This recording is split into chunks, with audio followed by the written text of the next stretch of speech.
Bienvenidos a un nuevo video correspondiente a la unidad número 4 de procesos fisiológicos de las plantas.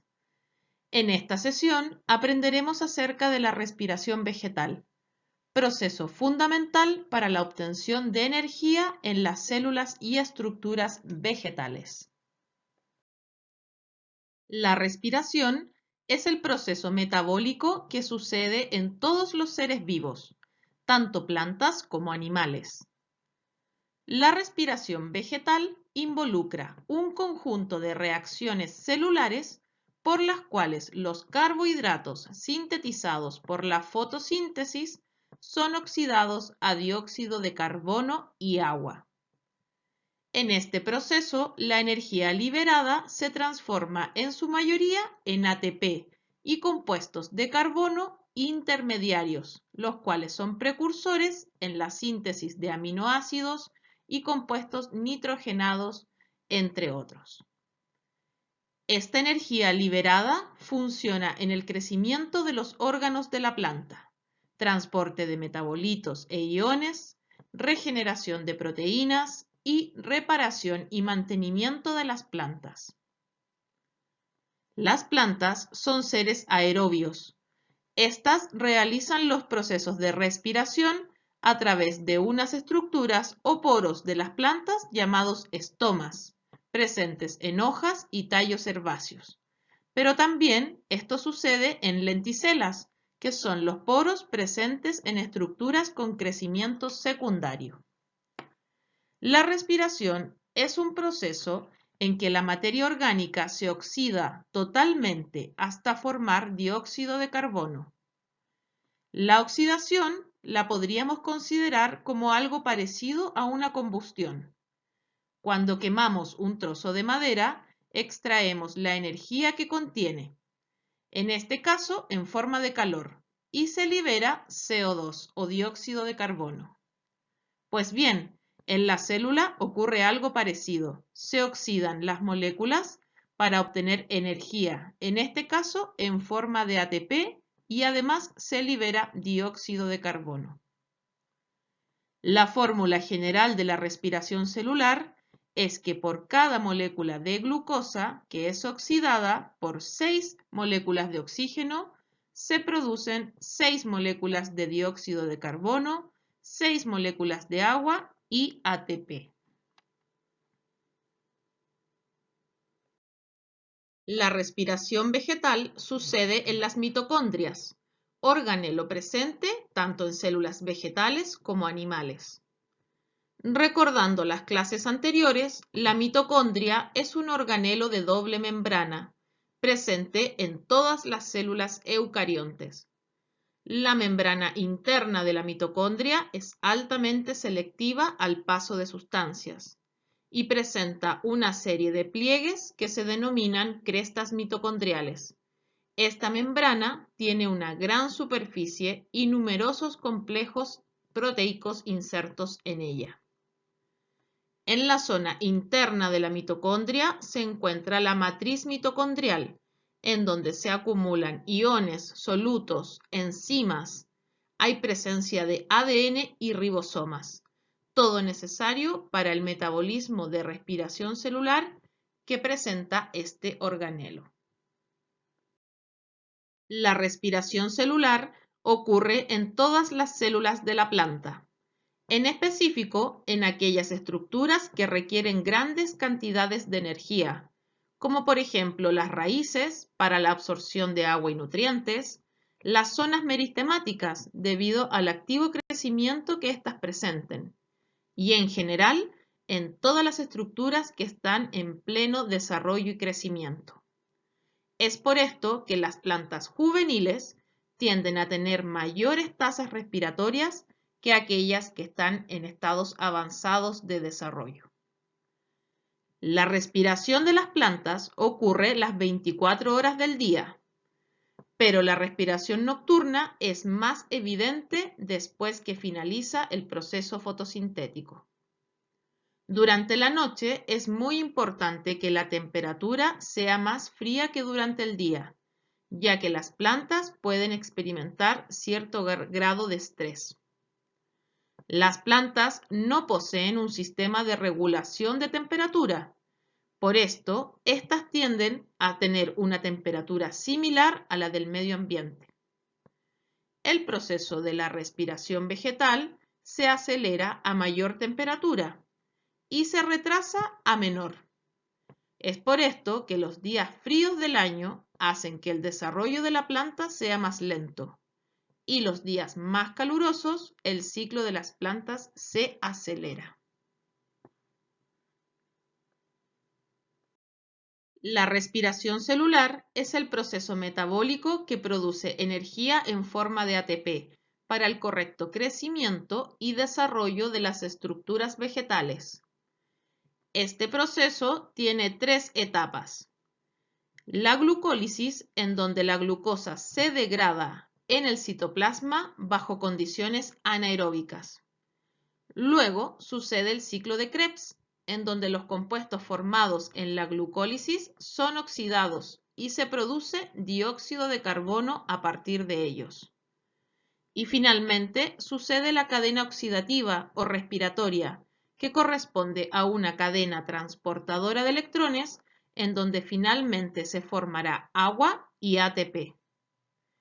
A continuación, veremos cada fase en específico. La glucólisis es el proceso inicial de la respiración vegetal, en donde tal cual como lo dice su nombre, corresponde a la rotura o separación de las moléculas de glucosa. Este proceso no requiere de oxígeno y sucede en el citoplasma celular. En las células vegetales, la energía proviene en su mayor parte de los hidratos de carbono. Los azúcares pueden originarse directamente a partir de la fotosíntesis o de la degradación de los polisacáridos o hidratos de carbono de reserva. La glucosa es la que se convierte fácilmente en este ciclo, la cual sufre en el citoplasma una serie de transformaciones anaeróbicas que la convierten en ácido pirúvico. El ácido pirúvico es una molécula de 3 carbonos. Por ende, por cada glucosa se producen 2 piruvatos. En esta serie de reacciones que ocurren en el citoplasma, cada molécula de glucosa origina 2 moléculas de ácido pirúvico, 2 moléculas de ATP y 2 moléculas de NADH. Este último es una enzima que tiene la capacidad de entregar electrones para las posteriores etapas. La siguiente etapa corresponde al ciclo de Krebs o ciclo del ácido cítrico, que sucede en la mitocondria y en específico en la matriz mitocondrial. Allí, el ácido pirúvico, que es el producto final de la glucólisis, se oxida a dióxido de carbono y agua, completándose de esa manera la degradación total de la glucosa. Muchos de los compuestos intermedios que se producen en este ciclo se usan también como materiales de construcción para la síntesis de aminoácidos, hidratos de carbono complejos y otros productos celulares. El ácido pirúvico generado en la glucólisis pierde un carbono, formándose acetilcoenzima A, que es una molécula de 2 carbonos, y liberándose dióxido de carbono. El acetilcoenzima A se une a una molécula de oxaloacetato de 4 carbonos, formándose una molécula de 6 carbonos denominada ácido cítrico. Esta molécula sufre una serie de reacciones hasta convertirse nuevamente en oxaloacetato. Durante estas reacciones, el ácido cítrico se descarboxila, perdiendo 2 átomos de carbono en presencia de oxígeno, que son liberados como dióxido de carbono. Durante las oxidaciones, se transfieren electrones de alto poder energético a las enzimas NAD y FAD en conjunto con la formación de una molécula de ATP. Por tanto, por cada vuelta al ciclo de Krebs se forman 2 moléculas de dióxido de carbono, 3 moléculas de NADH, una molécula de FADH2 y un ATP. El ciclo sucede 2 veces por cada glucosa que ingresa a la respiración celular, ya que se formarán 2 piruvatos y por ende 2 moléculas de acetilcoenzima A. Esta etapa de la respiración no produce grandes cantidades de ATP. Sin embargo, genera los compuestos acarreadores de electrones, como es el NADH y el FADH2, que serán los encargados de producir grandes cantidades de ATP en la siguiente etapa. La última etapa de la respiración celular corresponde a la cadena transportadora de electrones, o también llamada fosforilación oxidativa, proceso similar al que ocurre durante la fase clara de la fotosíntesis. En la membrana interna de la mitocondria se ubican numerosos complejos proteicos, lugar en donde sucederá el transporte. Los electrones pasan de un complejo de la cadena de transporte al siguiente en una serie de reacciones que necesitan la presencia de oxígeno. La energía liberada por el paso de los electrones permite que los complejos proteicos transporten protones de hidrógeno al espacio intermembrana, generándose una importante acumulación de estos. Luego, el complejo proteico ATP sintasa es el encargado de devolver los protones acumulados hacia la matriz mitocondrial, utilizando este flujo para la formación de ATP. El receptor final de los electrones cedidos por el NADH y FADH2 son las moléculas de oxígeno, que finalmente formarán agua. Se estima que el rendimiento máximo de ATP obtenido por molécula de glucosa se encuentra entre 30 a 32 moléculas de ATP. En la glucólisis se generan 2 moléculas netas de ATP y en el ciclo de Krebs o ciclo del ácido cítrico otras 2 moléculas de ATP. Fuera de estos 4, el resto de las moléculas de ATP se generan en la fosforilación oxidativa.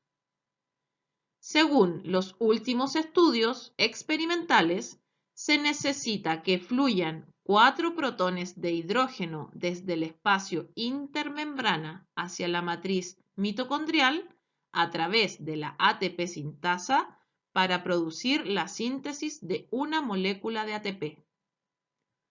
Cuando los electrones del NADH se mueven a través de la cadena transportadora, se bombean 10 protones de hidrógeno desde la matriz hacia el espacio intermembranal, por lo que por cada NADH se generan 2,5 moléculas de ATP, aproximadamente.